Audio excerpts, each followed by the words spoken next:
अब बात करते हैं हम श्रेणी क्रम संयोजन के बारे में। इससे पहले हमने श्रेणी क्रम संयोजन की परिभाषा समझी थी।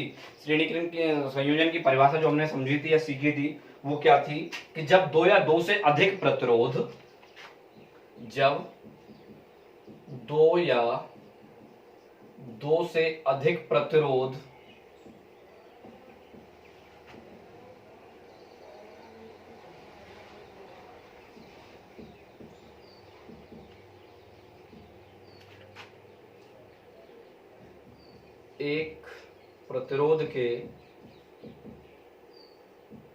एक प्रतिरोध का ऋणात्मक सिरा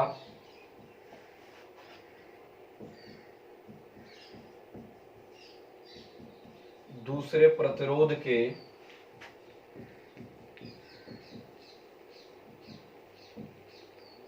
धनात्मक सिरे से जुड़ा हो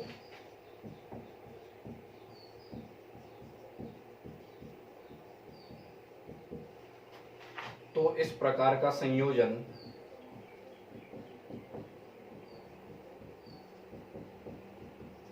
श्रेणी क्रम संयोजन कहलाता है।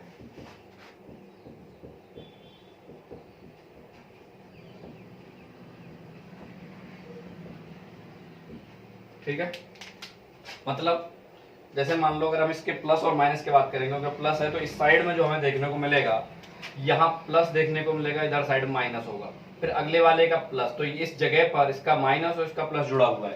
तो इस तरीके ऐसे यहाँ पे यहाँ माइनस यहाँ प्लस, तो मतलब एक प्रतिरोध का प्लस होगा, एक प्रतिरोध का माइनस होगा। ऐसी कंडीशन में जो हमारा संयोजन देखने को मिलता है वो हमारा श्रेणी क्रम संयोजन है।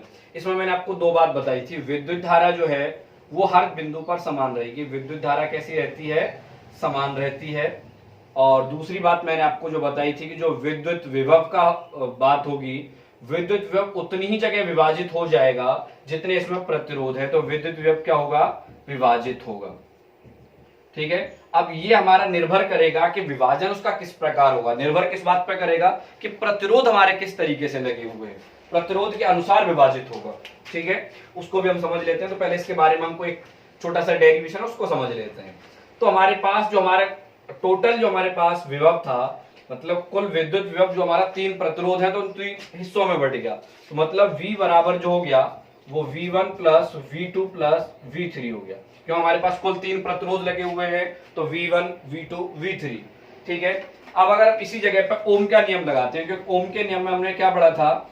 ओम के नियम में हमने पढ़ा था V इक्वल्स टू IR। तो V1 जो मिलेगा हमें वो मिलेगा IR1, V2 जो मिलेगा हमें वो मिलेगा IR2, और V3 जो मिलेगा वो मिलेगा IR3। जब हम इसमें वैल्यू लगाते हैं तो V इक्वल टू क्या बन जाएगा? IR1 plus IR2 plus IR3। यदि परिपथ का संपूर्ण प्रतिरोध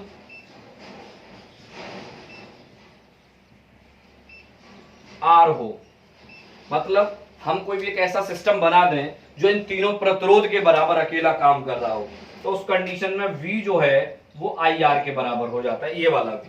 ठीक है, जब हम इसको आगे और कंटिन्यू करते हैं तो इसमें हमें क्या देखने को मिलेगा? देखो, हमें V की वैल्यू मिल गई, V1 V2 V3 की सबकी वैल्यू थी, तो क्या बन जाएगा? IR equals to IR1 plus IR2 plus IR3। I जब हम इसमें से कॉमन ले लेते हैं इस साइड से, तो क्या बन जाएगा हमारे पास? R1 plus R2 plus R3। आई से आई कैंसिल आउट, R बराबर जो मिलेगा हमें R1 plus R2 plus R3। ठीक है, तो परिपथ का संपूर्ण प्रतिरोध सभी प्रतिरोधों के